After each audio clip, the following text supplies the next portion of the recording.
What is up, Fit Fam? It is Coach Rye from Team Flex. We have just concluded the 2023 Bikini Olympia, and I'm going to go ahead and talk to you about who was in the top, who won, who was surprisingly not in the top, and also what this can be expected for moving forward. You know, we'll talk about a little bit of the criteria today and kind of what it means and the direction it's going to head with judging. I'm going to do a full video on that later. That's going to be much more in depth, but just want to get this out here. It's very exciting, and everybody, you know, figured we could all just talk about it a little bit. So, okay, Jen Dorie has won Bikini Olympia yet again. So Jen is coming back to retain her title. This was a very close matchup between the three of these ladies today. You know, Jen and Maureen and then Ashley Kay they're all women that have won the Bikini Olympia, okay? Maureen most recently and Ashley a little bit ago, but, you know, all of them have either way at some point won Bikini Olympia, and that's kind of a big deal. So very competitive class.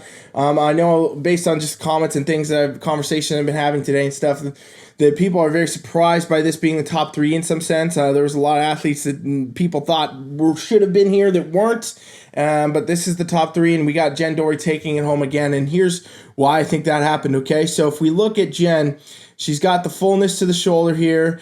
She's got this tapered look. She's got the nice lines in the abs, everything they want to see, the soft lines in the legs and the glutes, and overall just the shape, right? The shape that the judges really want to see, the hourglass. So it comes across, it comes narrow in the middle, and it widens back out into that lower body zone, right? So if you watch my channel, we talk about constantly this hourglass and how that is the king and queen in the sense of what judges want to see in bikini across the board, okay? So in my opinion, she really brought the best hourglass. She had the most fullness to the upper glute. She had the most fullness to the glute overall, and the leg symmetry to match with the shoulder development that wasn't overpowering, and her conditioning was just on point, okay? And this is just the front pose we're talking about. Now, each athlete has this to a degree, right? But I think that, you know, Maureen, she kind of overdid her upper body, and I talked a little bit about this in my prediction videos.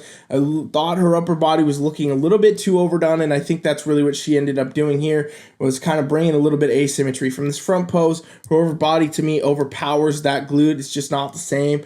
She's still got the development and the shape and everything, but it's just not looking the same. And if we look at the hourglass here too, you know, it's just not as dramatic as it could have been or should have been, right? We're looking at the zone where this is just not as symmetrical as it was last year in the sense I think she had a better symmetrical physique last season, which is why she won the Olympia, versus now I think this has kind of been a little bit too much muscle pushed on her. And Ashley, you know, kind of a similar issue in some sense. She's got a lot more of the upper body, and she has that shape, but it's just a different type of shape. The glutes, even though they're so developed, they're kind of not at the right shape to match the upper body, in my opinion. So that's kind of how she did not land in that first place slot.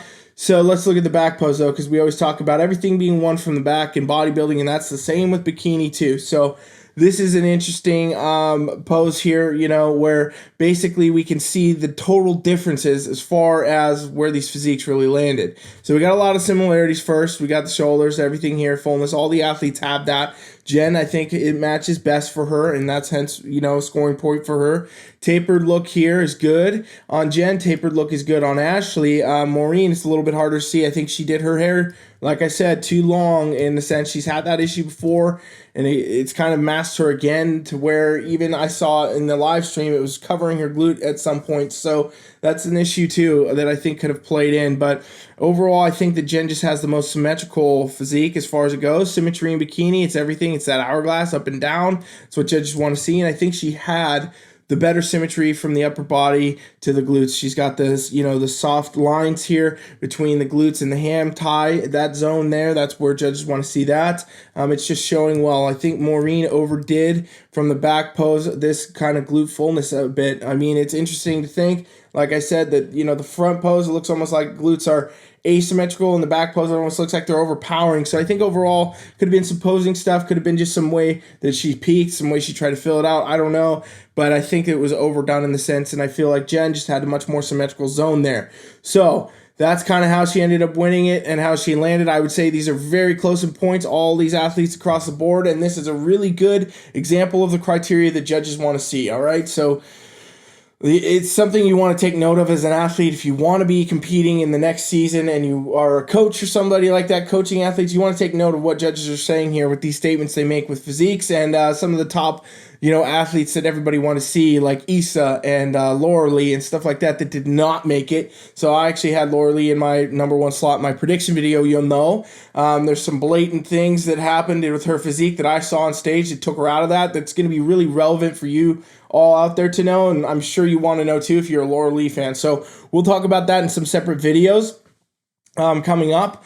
But for now, do you agree with these placings? Is this who you wanted to win? Did you want Jen to win? Was that your go? And remember also that we're doing a giveaway, you guys. We're doing a 1 month free of coaching for competitors. You want to make sure you're in on that drawing. 15 people will get that, and that's coming up soon. So definitely get into the description here and put your name in there, get your email in there so that we can contact you when you win. If you win, you're going to get training, custom nutrition, check-ins, posing, everything we give our competitors, IFBB Pro, NPC, across the board. You're going to get that free for 1 month. That's for 15 people. So make sure you're not missing out on that. And comment below. Just let me know your thoughts about the Olympia overall, Bikini Olympia. Do you agree? Do you not?